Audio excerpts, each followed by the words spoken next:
தினமும் ஒரு இளைஞன் அதிகாலை வேளையில் தினசரி பேப்பர் போடும்போது ஒரு வீட்டில் அதற்காக ஒரு போஸ்ட் பாக்ஸ் போல ஒரு பெட்டி காம்பவுண்ட் கேட்டில் இருக்கும்.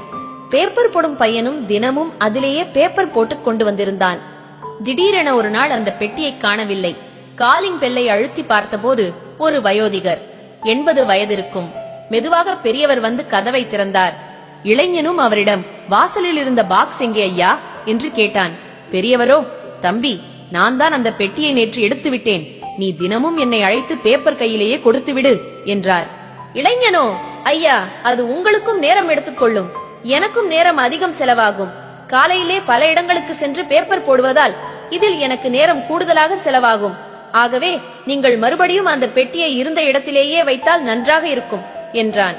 பெரியவரோ, தம்பி, பரவாயில்லை, நீ என்னை அழைத்து கையில் பேப்பர் கொடுத்து விட்டு போ.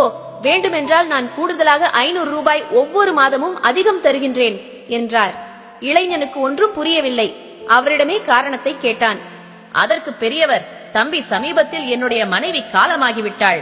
நான் தனியாவே இருக்கின்றேன். எனது பிள்ளைகள் எல்லாம் வெளிநாட்டில் இருக்கின்றார்கள். என் மனைவி நெடுநாட்களாக மரணப்படுக்கையில் நோயாளியாகவே இருந்து இறந்து போனாள்.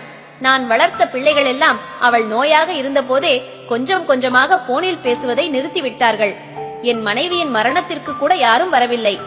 நான் கஷ்டப்பட்டு வளர்த்த பிள்ளைகளுக்கும் நான் பாரமாகிவிட்டேன். நீயாவது தினமும் வந்து என்னை அழைத்து பேப்பர் தந்தால் நான் இன்னமும் உயிரோடுதான் இருக்கின்றேன் என்று அக்கம் பக்கம் உள்ளவர்களுக்கும் புரியும். ஆரம்ப காலங்களில் என் சந்தோஷம், என் தனிமை என சுயநலமாகவே சிந்தித்து அக்கம் பக்கத்தினர் வலிய வந்து அவர்களாகவே அன்பாக பேசிய போதெல்லாம் ஏதாவது உதவி கேட்பார்கள் என நானாகவே நினைத்துக் கொண்டு ஒரு கட்டத்தில் அதை தொந்தரவாக நினைத்தும் காம்பவுண்ட் கேட் என போட்டு அவர்கள் வருவதை முற்றிலும் தடுத்து விட்டேன். யாரெல்லாம் எனது நெருங்கிய சொந்த உறவுகள் என நினைத்தேனோ அவர்கள் எல்லாருமே துக்கம் விசாரித்தோடு கடமைக்கு என வந்து போனார்கள்.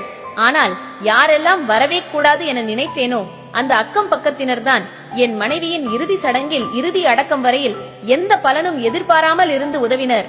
இப்போது நானும் வயோதிகர் என்பதால் பக்கத்து வீட்டில் உள்ளவர்கள் கூட என்னோடு பாசத்தோடு சிநேகம் கூடிய வார்த்தைகளோடு என்னிடம் பங்கு வைப்பதில்லை. காரணம், பணம், அந்தஸ்து என்று உயர்ந்த நிலையில் வலிய வந்து அன்பாக உறவு கொண்டாடிய அந்த நல்ல உள்ளங்களை மதிக்க தெரியாமல் தடுத்த பாவியான என்னால் எந்தவிதமான நன்மையும் வராது என்றுதான். அவர்களும் என்னை தொடர்பு கொள்வதில்லை. ஒருவேளை நீ பேப்பர் போட தினமும் என்னை அழைக்கும் போது நான் வரவில்லை என்றால் நான் அன்று இறந்து விட்டேன் என தீர்மானித்து விடு.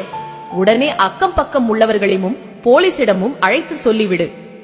அப்புறம் தம்பி, என்னுடைய பிள்ளைகளின் வாட்ஸ்அப் நம்பரும் தருகிறேன். ஒருவேளை நான் இறக்கும் போது தயவு செய்து என் பிள்ளைகளுக்கு வாய்ஸ் ரெக்கார்ட் மூலம் என் மரணத்தினை சொல்லிவிடு. இதையெல்லாம் கேட்ட அந்த இளைஞனுக்கு கண்களிலிருந்து தாரை தாரையாக கண்ணீர் வந்தது. சொல்லிக் கொண்டிருந்த பெரியவருக்கும் குரல் தழுதழுத்தது. இன்றைய நவீன உலகில் தனித்தீவாக உள்ள வீடுகளிலும் ஒவ்வொரு அப்பார்ட்மெண்டிலும் இந்த மாதிரி முதியோர்கள் இருக்கத்தான் செய்கின்றார்கள். சில முதியோர்கள் வாட்ஸ்அப்பில் தினமும் குட் மார்னிங் என்றும் வணக்கம் என்றும் அனுப்பும் போதெல்லாம் இந்த பெருசுக்கு வேற வேலை இல்லை, இது ஒரு தொல்லை என்று நினைத்து பலரை நானே பிளாக் செய்துள்ளேன். இப்போதுதான் அதன் உள் அர்த்தமே புரிகின்றது.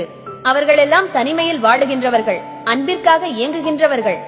4 வீடுகள், 4 கார்கள் என இருக்கும். ஆனாலும் கூட பேச்சு துணைக்கு யாரும் இல்லை. பேசாமல் தனிமையில் இருந்து அந்த துக்கத்திலேயே மரணத்தை தழுவியவர்கள் பலர். ஒருவேளை அவர்கள் நமஸ்காரம், குட் மார்னிங் என்ற மெசேஜ் அனுப்புவதே தான் உயிரோடுதான் உள்ளேன் என்பதை மற்றவர்களுக்கு உணர்த்ததான் அனுப்புகிறார்கள் என்று இப்போது நினைக்கின்றேன். பச்சை இலைகளும் ஒரு நாள் பழுத்த இலைகளாக மாறித்தான் ஆக வேண்டும். உடன் இருப்போம், துணை இருப்போம், அவர்களுக்கு ஒரு நம்பிக்கையாயிருப்போம்.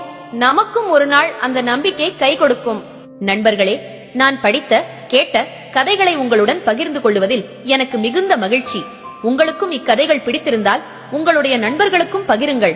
மீண்டும் வேறொரு கதையில் சிந்திப்போம். நன்றி.